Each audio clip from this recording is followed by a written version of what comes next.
Oi pessoal, dando sequência à nossa jornada dos fundos imobiliários, estamos aqui de novo com o Marco Gouveia, coordenador da área de mercado de capitais, para bater um papo com a gente e contar o que são ofertas públicas. Oi Marco, tudo bem? Tudo bem, Samantha, obrigado por me receber novamente aqui. Hoje a gente está aqui para falar sobre ofertas públicas. Ofertas públicas não necessariamente são sobre fundos imobiliários, elas abordam diferentes tipos de produtos, mas elas são muito importantes e ganharam uma relevância muito grande nos últimos anos para o mercado de fundos imobiliários. Maravilha, Marco. Então, o que são ofertas públicas? Bom, Samantha, aqui no nosso caso em fundos imobiliários, é a forma que os gestores, dos fundos, eles podem captar dinheiro no mercado, tá? Então, para você fazer uma captação para um fundo imobiliário, obrigatoriamente você tem que passar pelo processo de oferta pública, tá? Então, quando o gestor ele sai na primeira vez a mercado para captar, ele faz um IPO, tá? Que é a primeira oferta pública do fundo. E também quando o fundo já existe, vamos supor que você tem um fundo, seja lá qual for ele, pode ser um FOF, que a gente já comentou aqui, outras classes de fundos, que ele já roda, já tem o seu PL ali, já tem alguns imóveis ou dívidas investidas, ele, para fazer um aumento de capital nesse fundo, ele necessariamente tem que chamar uma outra oferta pública. Por isso que você vê alguns fundos ali que já estão desde a sua primeira emissão, que no caso é o IPO, que a gente fala bastante, acho que esse termo está muito atrelado a equities, mas ele também existe aqui em fundos imobiliários, afinal, os fundos imobiliários são um instrumento de renda variável e você vê fundos aí mais antigos, mais consolidados no mercado que já estão indo para a sua décima segunda oferta pública. Eu, particularmente, sendo uma pessoa que acredita muito nessa modalidade de produto, eu acredito que daqui a algum tempo a gente vai ver fundos com 22 captações a mercado, ou seja, na sua 22ª emissão de cotas. Maravilha. Então, se eu quero entrar num IPO ou numa oferta pública, como que eu faço? Eu, como cliente, qual que é o primeiro passo ou o que eu preciso fazer para ter acesso a essa oferta? Bom, primeiramente você tem que ter uma conta aberta em alguma corretora, entender quais são as ofertas que a corretora aderiu, tá? É muito importante verificar isso porque não são todas as ofertas que estão disponíveis no mercado que você vai conseguir acessar através da sua corretora. Dado isso, você tem que respeitar algumas questões, tá? Então, algumas ofertas têm mínimos de investimento diferente, tem preços de cota diferente também, e os fundos também não dá pra gente esquecer que eles são muito diferentes entre si, tá? Então também você tem que entender um pouquinho melhor do que se trata a oferta em questão.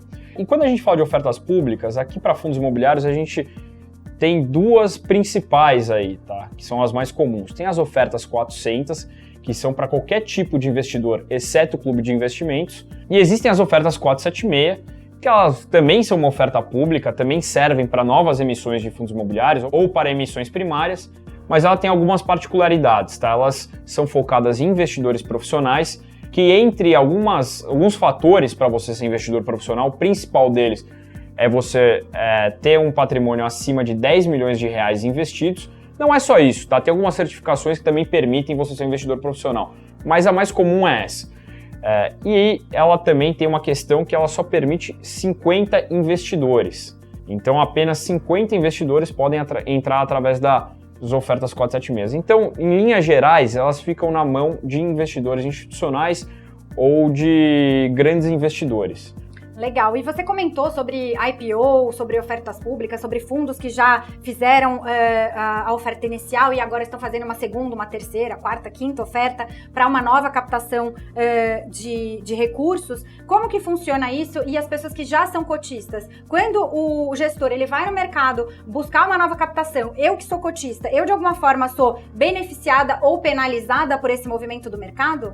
Legal, Samantha. Você tocou num ponto muito importante e é onde geram mais dúvidas sobre as ofertas públicas, principalmente para aqueles investidores que já estão inseridos no mercado de fundos imobiliários. Então, o que acontece? Justamente pensando no cotista, você tem o direito de não ser diluído através de novas ofertas. Então, como é que isso funciona? Um fundo que já existe. Vou só exemplificar, não se atentem aos valores aqui.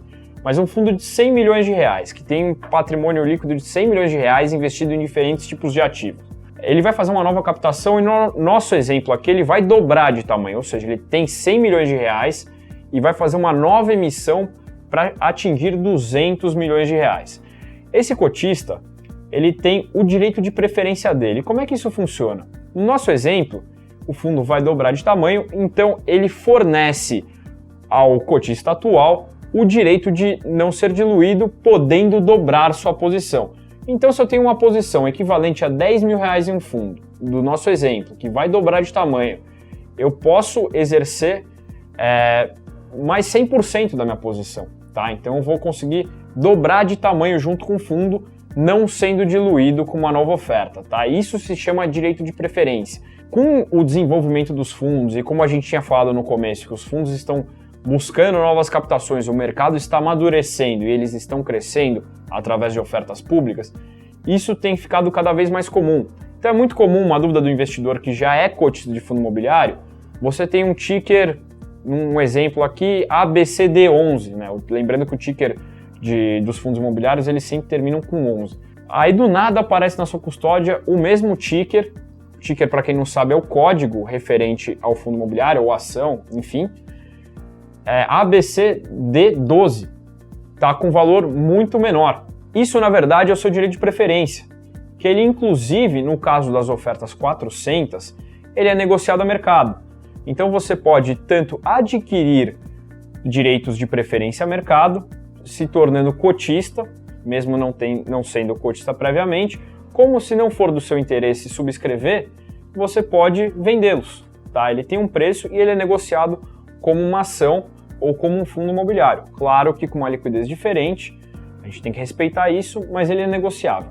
No caso das ofertas 476, também é muito importante pontuar, então a gente falou, somente se você for investidor profissional que você pode entrar numa oferta 476, sim, nas fases posteriores da oferta, porém, serve também esse direito de preferência de você não ser diluído para as ofertas 476. Então, isso daqui independe se for uma oferta 400 ou uma 476, você vai preservar o seu direito de não ser diluído sempre.